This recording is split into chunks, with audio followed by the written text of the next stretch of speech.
In remote forest in Madagascar, there is an orchid that is somewhat star-shaped, a delicate branching of white petals called the star of the forest. They may look delicate, and one may think its name comes from its shape, but it is also the star of the forest because it grows in complete darkness. This isn't just a survival technique. The orchid thrives in darkness.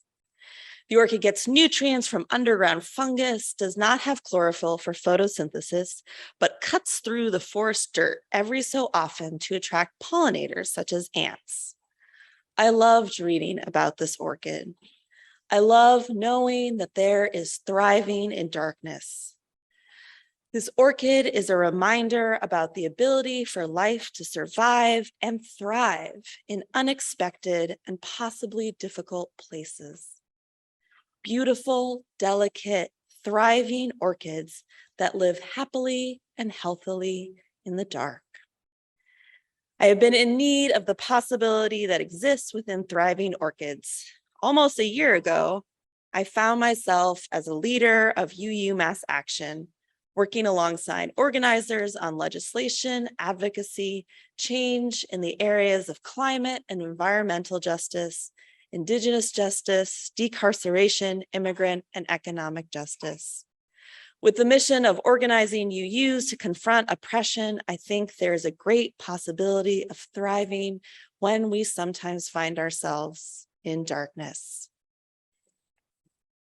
In these movement spaces doing this work, I find myself standing in that awkward space of sometimes not being very hopeful, but having hope for the possibility of hope. I know that people have the capacity to do better even when they do not act on it. When thinking about what blocks my ability to move from having hope in hope to just hope, I think about grief. I feel these days so many of us are waiting in grief and have been waiting in grief. Thick seas of grief that seem unending. I at first feel overwhelmed, but then remember that spaces grief carves and our ability as humans to grieve and how important that is. I believe that if we take the time and the space to grieve, we have a greater capacity for joy, for delight, and we need that joy, we need delight to continue on in these movement spaces and to remember why we fight. Some time ago, I was watching Queer Eye, the popular makeover show on Netflix that includes 4 men and a non-binary person who go around redesigning homes, routines, and wardrobes. The first episode of the newest season is interrupted by COVID, filmed partly pre-pandemic, and then the audience is alerted that the show has shut down. We are then alerted that Queer Eye checks in on the family a year later and films the rest of the episode after the family has gone through the height of the pandemic. When we meet back up with the crew of Queer Eye, referred to as the Fab Five, the audience is informed the Broken Spoke family has had a difficult year. There's nothing particularly surprising about this statement. In fact, it is rare to find someone who has not had a difficult year, a difficult set of many years. For whatever reason, reading this across the screen at this moment made me burst into tears. I then proceeded to cry on and off for the next 3 episodes of a reality TV show that, though is very touching, is not particularly devastating or tear-jerking. I just needed to cry. I was reminded of the Adrienne Marie Brown quote we heard this morning, "Remember, you are water. Of course you leave salt trails. Of course you are crying. Of course we are crying." I have a friend who also watched the same episode, sending me 2 texts. The first saying, "I cried during that episode." The second saying, "Well, actually, I cried during them all." Again, I don't think this phenomenon has much to do with the reality makeover show that I do, of course, love, I think these tears are speaking to living in a time, in a world that often doesn't honor or have space for grieving. We have lost spaces to grieve. Many of us continue to see our families, our coworkers still on Zoom screens. So much of our general space has become virtual, less catching someone crying in the bathroom, more faces going in and out of screens. There are less opportunities for people to just be present to one another's grief. As a leader of UMass Action, as an organizer, part of accepting grief, wading into it, is necessary to staying in the work, to staying connected to the world, to our reality. Not only do we need to grieve, but we are grieving in the midst of so many losses and circumstances that persist, that continue. We are tired of making so many decisions that are not flippant decisions, but that relate to our survival. We are tired of making decisions about a pandemic that persists and continues to kill. We are tired of the lack of justice for Indigenous people, who we work to honor beyond in this upcoming Indigenous Peoples Day. We are tired of war, of impending climate disaster and the current climate disaster. We are tired of living through uprisings and seeing racism continue to viciously persist. We are tired of deportations and the rampant injustices against the immigrant community that seem to be never ceasing. We are tired for a future that is often hard to see as a future of joy. We are tired. Of course, we are crying. I cry all the time these days. I cry when I'm in a meeting for ending solitary confinement, listening to stories of survivors. I cry at poems. I cry when I hear fellow ministers who are so anxious about our climate, our earth, and also who are so hopeful. I cry at songs. I cry when I talk about the numerous losses that we have all collectively incurred, the ones I personally have felt, and the ones still to come. I let myself cry, and most often I feel somewhat better, or at least more attuned with reality. I feel a release. And then I feel more ready, more grounded in the world, more ready to wade through that grief, and to wade through the grief to find that hope. In a recent conversation with an organizer about the fear we encounter when trying to organize, the fear of everything going up or already being in flames, the fear that is already too late. We talked about how to move from this fear, leaving this place of fear so we can actually move. We talked about what it meant to move from this fear and recognizing that part of this move is seeing the new beginnings, the hope and the possibility that when systems, when we saw as normal changes, when it breaks down, when it ends, there's possibility, there's hope for new systems, new potential, new hope. Whether or not we're able to build new systems and better systems remains an unknown. But that possibility, the possibility that as our world shifts, there could be better systems and ways of being, is something I think needs to be felt more. But first, we have to grieve.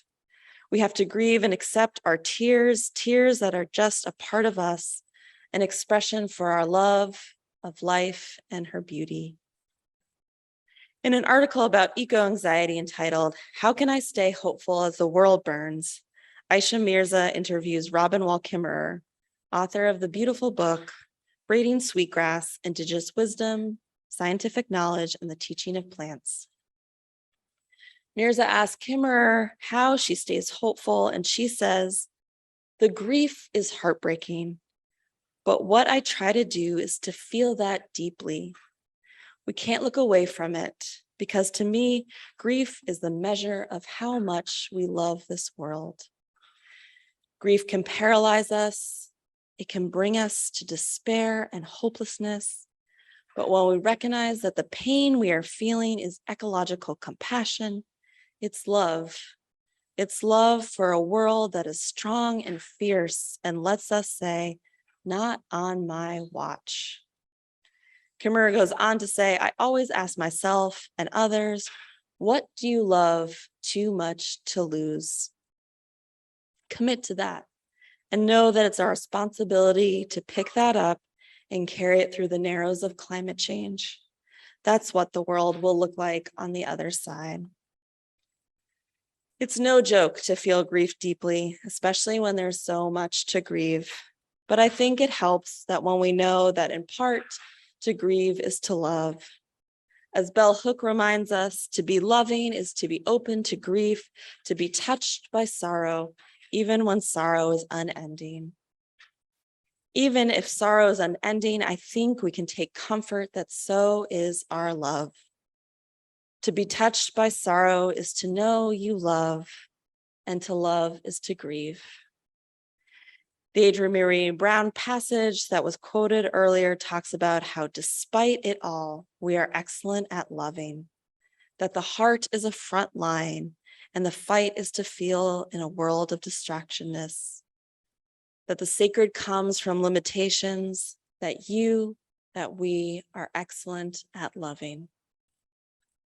Our broken hearts certainly have a lot of territory to cover, but I have hope and knowledge that our frontline hearts can cover it. I think it's going to take work, but not more than we can handle. I think it's to want to survive in of itself is a beautiful thing. To want to survive in a broken world is even more beautiful, and perhaps it is at its core hope. I have found spaces to grieve, and I continue to grieve, and I continue to move from meeting to meeting, from legislative action to legislative action, crafting and creating moments of joy and delight where there are none, and treasuring them when they do not come along. Let us nourish our longing to survive. Let us remember why we fight, and let us remember this by creating and finding joy. Let us find and enjoy the orchids that grow in complete darkness. Let ourselves cry and grieve. Let us remember that our pain is love and that we have always had more than enough of that. Of course you are crying. Of course we are crying. Let us let the tears flow as reminders of how deeply we are in love with this world. The B.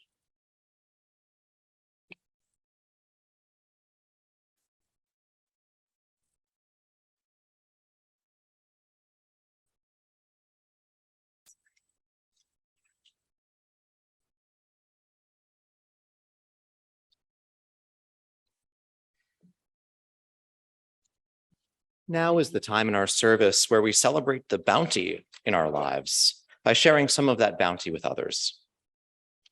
Today's offering will be shared with special guest, the United American Indians of New England, and this presumably in keeping with our observance of Indigenous Peoples Day tomorrow. If you are in the sanctuary, the ushers will come by with baskets. And if you are online, we will put the link for donations into the chat. And if this is your first time in worship with us, please let the basket pass you by.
I invite you now to take a moment to prepare yourself for our time of prayer and reflection.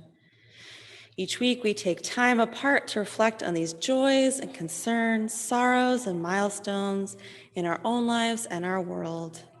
If you wish to share a joy or concern and you are present in our sanctuary, please come to the front and speak into the microphone. If you have an accessibility concern, please raise your hand and the worship associate will bring the microphone to you. And if you're online, please raise a hand or use the raise the hand function. You are now invited to share.